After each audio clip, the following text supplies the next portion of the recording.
7 अप्रैल और 8 अप्रैल का दिन तुला राशि के लोगों के लिए कैसा होने वाला है। चलिए सबसे पहले इन 2 दिनों के तिथि, नक्षत्र और योग के बारे में बात कर लेते हैं। अभी जो 7 अप्रैल है ये मंगलवार का दिन है और ये कृष्ण पक्ष की पंचमी तिथि भी है।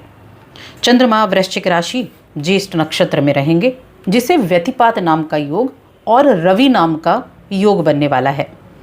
इसके बाद 8 अप्रैल की अगर हम बात करें तो ये जो दिन है ये बुधवार का दिन है। कृष्ण पक्ष की षष्ठी तिथि रहेगी।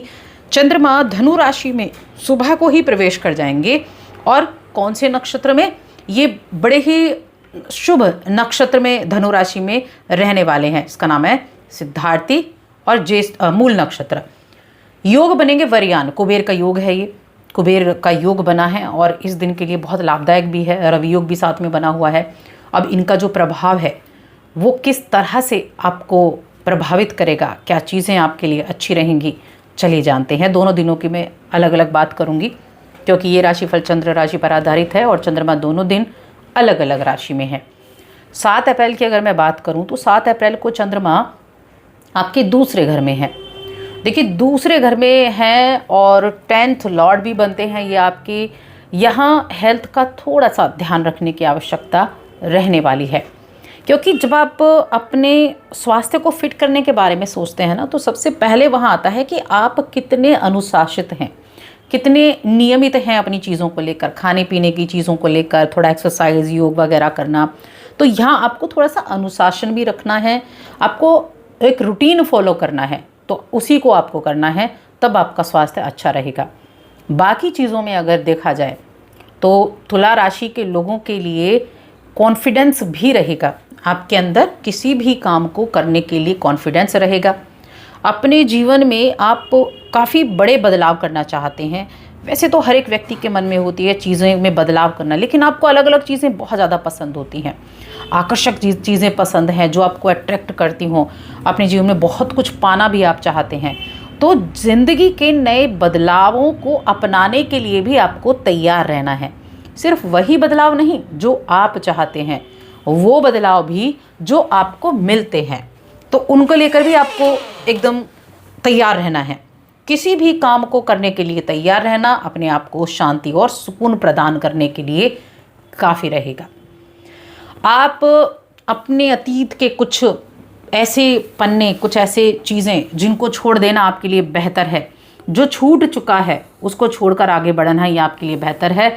इससे आपके ऊपर बोझ कम पड़ेगा और आप वर्तमान में जहां अपना ध्यान केंद्रित करना चाहते हैं वहां आसानी से अपने ध्यान को केंद्रित कर पाएंगे। अच्छे मिजाज में आज आप रहेंगे और ये आपका जो अच्छा मिजाज है ये आपके सहज पक्ष को भी सामने लेकर आएगा, तो लोगों के लिए एक अच्छा आज आपका जो व्यक्तित्व है वो निखर कर आएगा। वहीं मैं निवेश की बात करूं तो निवेश अगर आप करना चाहते हैं, आप एक कारोबारी हैं और कारोबारियों के लिए आज बहुत सोच समझकर निवेश करने की आवश्यकता है 7 अप्रैल को। हालांकि आपके साथ काफ़ी लोग खड़े होंगे, दोस्तों का सपोर्ट भी रहेगा, अपनी ओर से सबका बर्ताव भी बहुत अच्छा रहेगा और आपको भी अपना बर्ताव अच्छा रखना है उनके साथ। अपने काम पर ध्यान भी देंगे, लेकिन निवेश करते समय बस सावधानी रखें, तब आपको कामयाबी भी मिलेगी, आपकी प्रतिष्ठा भी बढ़ेगी। मौज मस्ती के लिए भी ये दिन अच्छा है। आपके लिए कुछ घूमने फिरने का योग भी है कि आप कहीं आसपास ही घूमने फिरने जाएं जो आपको संतोषजनक रहेगा। जीवन साथी के साथ थोड़ी तू मैं हो सकती है, तो वहाँ थोड़ा ध्यान रखना है आपको, क्योंकि जीवन साथी के साथ कुछ स्थिति में ऐसा हो सकता है कि मानसिक स्थिति का सामना करना पड़े। नोकझोंक ऐसा नहीं कि लड़ाई झगड़ा बहुत ज़्यादा होता है, थोड़ा मेंटली डिस्टर्बेंस आपको देखने को मिल सकता है, तो वो ध्यान रखना है। और प्रेम जीवन के मामले में भी थोड़ा मेंटली डिस्टर्बेंस ही रह सकता है। तो छोटी छोटी चीज़ें हैं, कई बार हम जब चीज़ों को इग्नोर कर देते हैं तो वो चीज़ें बड़ी बन जाती हैं, लेकिन अगर आप उनको इग्नोर नहीं करेंगे, उन पर साथ के साथ आप ध्यान देंगे, तो वो फिर आपके लिए सही बनी रहती है। और देखिए, आप अगर दोस्तों के साथ समय बिताते हैं, आप बाहर घूमने जाते हैं, तो अपना काम छोड़कर तो बिल्कुल नहीं जाना है। सबसे पहले अपने काम पर ध्यान देना है। और अगर आपके पास जॉब नहीं है तो मैं कहूँगी जॉब की तलाश ज़रूर करें 2 दिनों में, क्योंकि ये समय आपके लिए अच्छा है। आने वाले समय में अगर आप प्रयास करेंगे तो निश्चित रूप से आपको जॉब भी मिलेगी और आप अंततः अच्छे लाभ की प्राप्ति कर पाएंगे।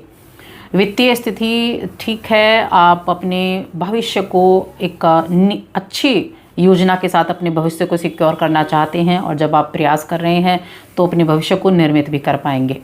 सही बजट बनाने और योजना बनाने से अपने काम को आप आगे लेकर जाएंगे। आपको महसूस होगा कि आपने जो अतिरिक्त प्रयास किया उसके द्वारा आपको सफलता भी मिली है, तो अच्छा है। अब बात करते हैं 8 अप्रैल की। देखिए 8 अप्रैल को चंद्रमा आपके तीसरे घर में आ जाएंगे, गुरु पर दृष्टि रहेगी, गुरु की इन पर दृष्टि रहेगी, और ये जो चंद्रमा है करियर के भाव के स्वामी होकर तीसरे घर में आए हैं। अपने काम को करने के लिए आप अपने जी जान लगा देंगे, इतना एफर्ट करने वाले रहेंगे, इतना एफर्ट करने वाले। तीसरे घर के चंद्रमा बहुत ज़्यादा नुकसान नहीं करते हैं, क्योंकि ये आपके देखिए कर्म भाव के स्वामी है ना, तो करियर के द्वारा ट्रैवल तो आपको करना पड़ेगा। कामकाज के सिलसिले में यात्राएं रहेंगी, कुछ यात्राएं बिना वजह की भी हो सकती हैं, थकाने वाली भी हो सकती हैं, लेकिन कुछ यात्राएं आपको बड़े अच्छे रिजल्ट भी देकर जाएंगी, फाइनेंशियली ग्रोथ भी देकर जाएंगी।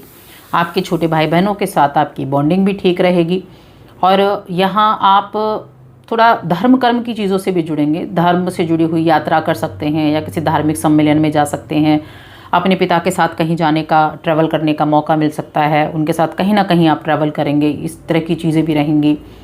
और साथ ही अपने बड़ों का जो सपोर्ट अगर आपको मिलेगा, तो आपके बड़ों का सपोर्ट अगर आपको मिल रहा है तो वो आपको ज़्यादा बेनिफिट देने वाला रहेगा, क्योंकि ये दिन ना आपके पिता के सहयोग से आपके दिन को बना रहे हैं, और आपके अपने बड़ों के सहयोग से आपका दिन बना हुआ है। ऐसा ये जो संयोग है, ये संयोग बना हुआ है। वहीं अगर हम रिश्तों के बारे में देखें तो रिश्तों के मामले में ठीक ठाक रहने वाला है। मिला जुला समय मैं कह सकती हूँ कि ये मिला जुला समय रहेगा रिश्तों के मामले में, चाहे वो प्रेम जीवन हो चाहे वो वैवाहिक जीवन हो, दोनों ही मिले जुले आपके लिए रहेंगे। फाइनेंस से जुड़ा अगर आप काम करते हैं या जॉब को चेंज करने के बारे में सोच रहे हैं तो यहाँ ज़्यादा ही सोच विचार रह सकता है, तो अभी रिएक्ट ना करें। अभी जॉब चेंज करने के बारे में सोच रहे हैं तो सिर्फ सोचें, क्विट ना करें। इस चीज़ का ध्यान रखें, अभी ना करें आप क्विट। उस आने वाले समय में आप कर सकते हैं जब सूर्य उच्च के होंगे तब, लेकिन अभी ना करें। बाकी प्रेम जीवन की बात कर लेते हैं। प्रेम जीवन के मामले में ठीक ठाक है, सही मनोदशा रहेगी, सही समय बीतेगा, सपोर्ट एक दूसरे का मिलेगा। शिक्षा की बात करते हैं तो शिक्षा के मामले में ये समय मैं कहूँगी उपयुक्त बना हुआ है। आप अगर अपने घर से दूर जाकर पढ़ाई करना चाहते हैं तो उसके लिए आपको थोड़े से एफर्ट करने पड़ेंगे, थोड़े प्रयास ज़्यादा करने पड़ेंगे, तब जाकर आपको मौका मिल सकता है। तो बस देखिए, एफर्ट करने से पीछे कभी ना हटे, एफर्ट करें। और आप तो वाणी के इतने मधुर हैं कि अपनी वाणी से भी लोगों को मना लेते हैं, तो क्यों ना अपनी वाणी का जादू आप बिखेरें। तो बस आज की इस वीडियो में इतना ही। वीडियो कैसी लगी कमेंट करके ज़रूर बताएं। जय माता दी।